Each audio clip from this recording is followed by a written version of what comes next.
Thank you, Chairman, for holding this hearing and for arranging this opportunity to hear from survivors of Russian war crimes.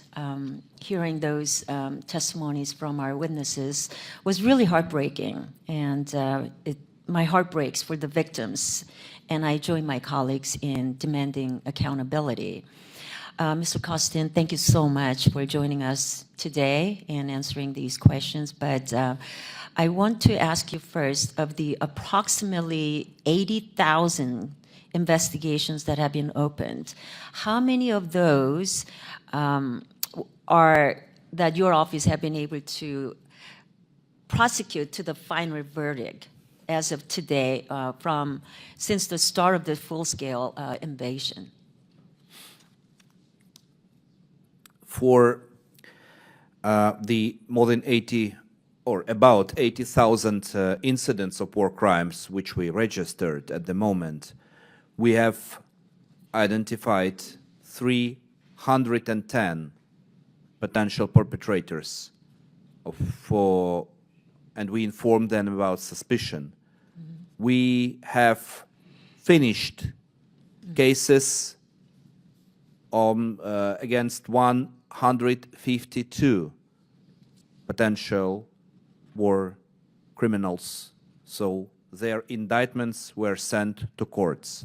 And up to date, we have 31 Russian war criminals convicted by Ukrainian courts in course of this war.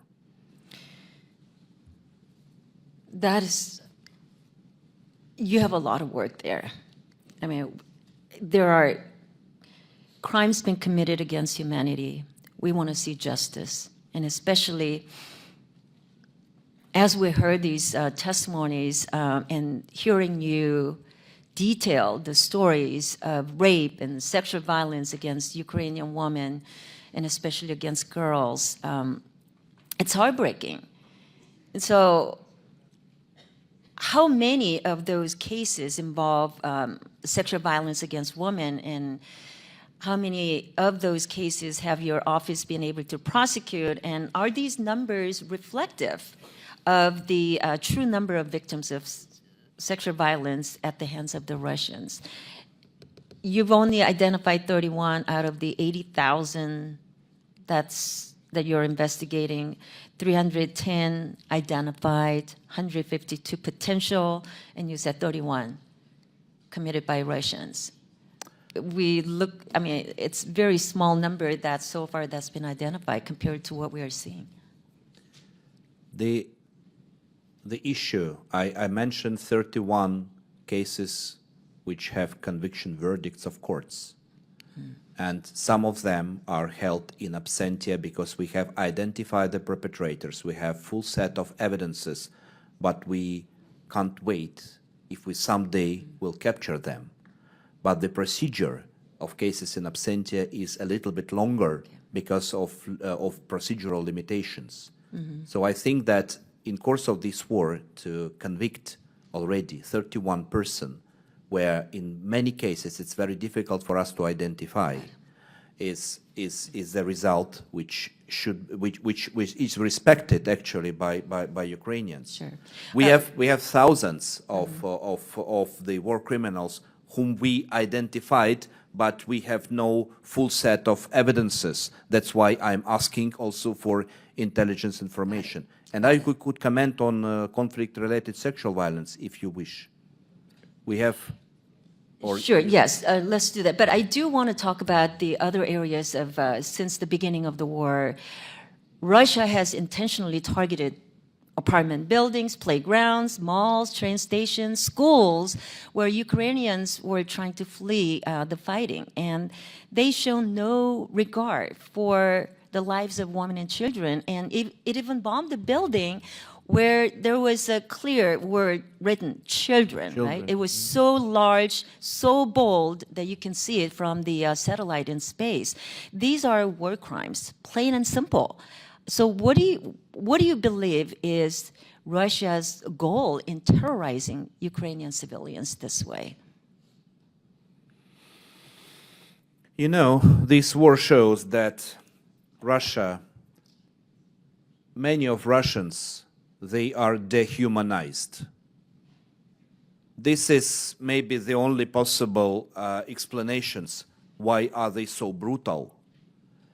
Because when I spoke with the survivors, you met only 2 of them today. We meet with others. And you can't understand absolutely why they are doing this. Maybe just because they want to destroy Ukraine as a country and as a nation. Maybe they have been told that people in Ukraine are waiting for them. And when they understand that this is not the true, they start to kill, they start to torture, they start to do, I mean, bombing this theater. And this was a bomb you mentioned even from satellite, but this was bombing on a very low height, so that the pilot of this aircraft could see by his eyes that it's children, дети, and in Russian and in Ukrainian. So I heard, I suppose it was even written in Russian, дети, yes, by Russian letters. Yeah, so for me it's very difficult to understand why are they behaving like this. The only possible explanation is that they just want to erase Ukraine and Ukrainians from the land, because they're the same patterns, the same conduct which we all saw in first months of war in Kyiv region, in Bucha, Irpin, and others. And this was world known.